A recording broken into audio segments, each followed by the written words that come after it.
Mesdames et messieurs, bonjour. L'année scolaire 2019-2020 est partie pour être mouvementée, à moins que le chef de l'État trouve des réponses aux revendications des personnels enseignants. Mais ce qui est sûr avec nos confrères du journal Sud Quotidien, c'est qu'aujourd'hui, le G7, composé du SAEMS, du CELS, du SIENS, du QCEMS, du CELS-A, de l'UDEN et du SNELAS FC, entend paralyser les enseignements-apprentissages dans tous les établissements scolaires après avoir débrayé hier dans le cadre de son deuxième plan d'action. Et d'ores et déjà, nos confrères de Sud Quotidien trouvent qu'il y a de fortes menaces sur le calendrier des compositions. Restons avec nos confrères du journal Sud Quotidien et c'est pour parler de ces affrontements qui ont eu lieu hier à Guet Ndar entre pêcheurs et forces de l'ordre. Les pêcheurs de la langue de Barbarie à Saint-Louis se sont rudement affrontés aux forces de l'ordre. Ils réclament leur licence de pêche, lesquelles licences devaient être récupérées depuis le 1er janvier dernier. Et hier, ils ont barré le trafic sur le pont Moustapha Malick Gueye qui relie l'île Saint-Louis à la langue de Barbarie avant d'incendier 2 véhicules particuliers et de saccager la devanture du bâtiment de la Sénélec. Dans le quotidien LAS, nos confrères nous parlent aussi de ces affrontements entre pêcheurs et policiers pour des licences de pêche.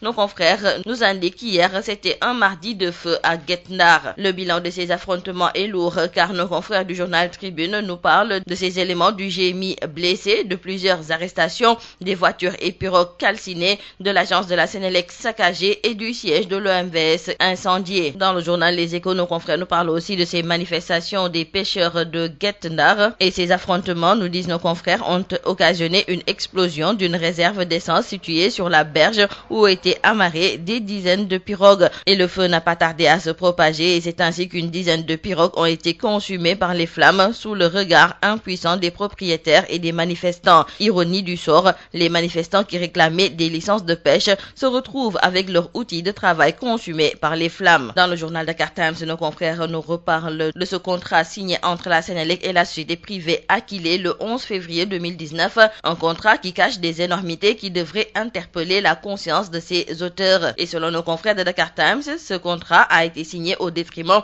des intérêts de l'État du Sénégal. Il ne s'agit pas moins d'une spoliation des services capitaux de l'entreprise. La Sénélec a été dépouillée, spoliée par ce contrat au profit d'Aquilé qui se substitue à la société dans presque tous les domaines stratégiques. Et nos confrères de se demander comment Mouhamadou Mokhtar Cissé a-t-il pu signer un contrat pareil et nous parle déjà du plus gros scandale au niveau de la Sénélec depuis sa création. Pour ce qui est de l'affaire Petro-Tim, nos confrères du journal Critique trouvent que les Sénégalais ne sauront jamais de quoi recoupe cette affaire d'accusation de pot de vin impliquant Aliou Sall et Franco Timis, car aux graves accusations de la BBC, le maire de Guédiawaye a apporté un démenti, la main sur le Coran, avant que le doyen des juges n'actionne la justice pour entendre toutes les parties prenantes dans cette affaire. Défilé de témoins, d'acteurs, puis rien. Nos confrères du journal Enquête nous donnent des nouvelles de ces étudiants sénégalais piégés à Wuhan, la ville chinoise épicentre de l'épidémie de coronavirus qui a fait, selon les dernières évaluations,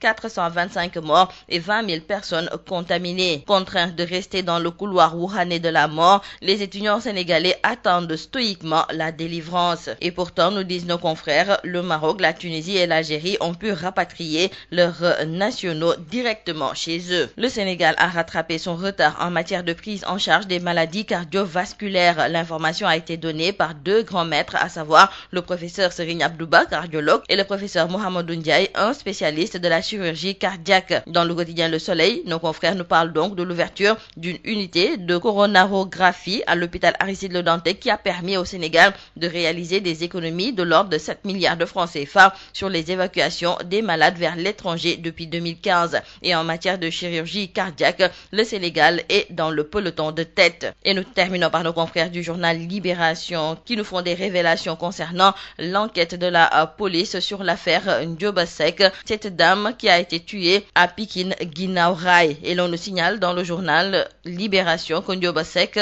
a reçu 60 coups de couteau à cause de sa grossesse de 6 mois. Et le présumé tueur et petit ami de la victime n'a jamais supporté qu'elle soit tombée enceinte d'un autre homme que lui. Il lui a asséné 64 coups de couteau pour être sûr que le fœtus sera atteint. C'est tout à vos journaux et très bonne lecture.